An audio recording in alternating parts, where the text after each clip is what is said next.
tardes, el día de hoy nosotros les vamos a presentar un experimento sobre la inducción electromagnética.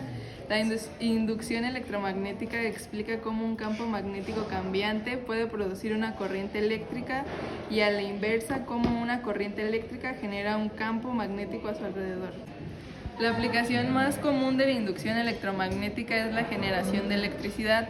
La ley de Faraday relaciona la electricidad y el magnetismo. Su descubrimiento sucedió en 1831 al comprobar que se puede generar una corriente eléctrica cuando se modifica un campo magnético. Así, la ley Faraday establece que la tensión eléctrica inducida en un circuito eléctrico es proporcional a la variación del flujo magnético que lo atraviesa.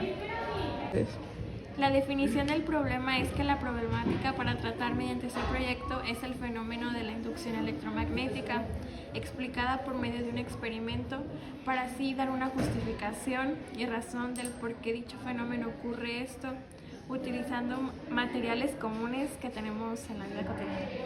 Nuestro objetivo es explicar mediante un experimento qué es la inducción electromagnética y por esta se genera explicando los conceptos clave que intervienen en dicho fenómeno. Bueno, ahora yo les voy a hablar sobre la hipótesis de nuestro experimento. En él intervienen tres conceptos. El primero es la ley de Faraday, el segundo la ley de inducción, que nos dice que cuando un campo magnético varía en el espacio, genera una fuerza electromotriz.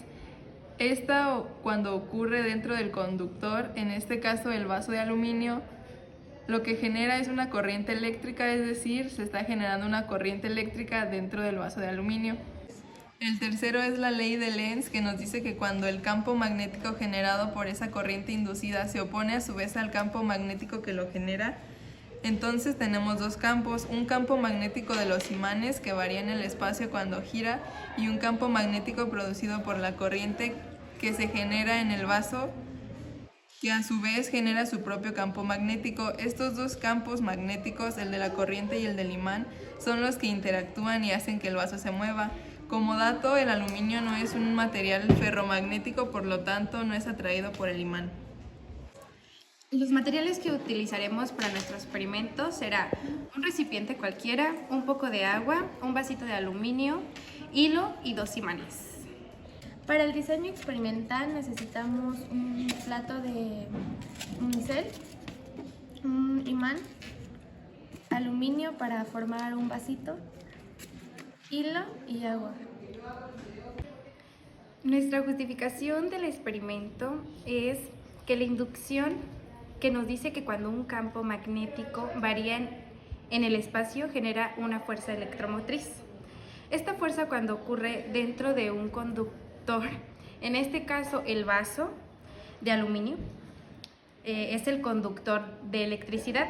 Lo que se genera es una corriente eléctrica, es decir, se está generando una corriente eléctrica dentro de un vaso de aluminio.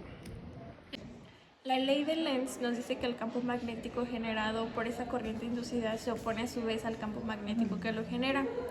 Entonces tenemos un campo magnético de los imanes que varía en el espacio cuando gira y tenemos un campo magnético producido por la corriente que se genera en el vaso. Estos dos campos magnéticos, el de la corriente y el del imán, son los que interactúan y hacen que el vaso se pueda mover. En conclusión, en el campo de la física, la inducción se entiende en el contexto de las fuerzas del magnetismo y la electricidad, es decir, la inducción electromagnética.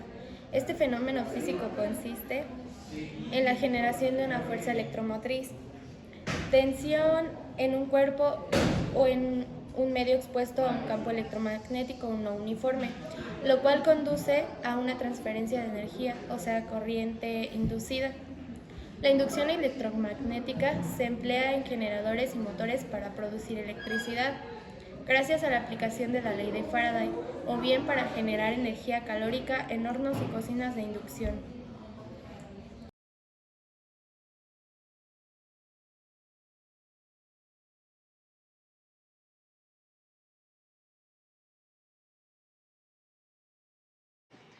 Gracias por ver nuestro video.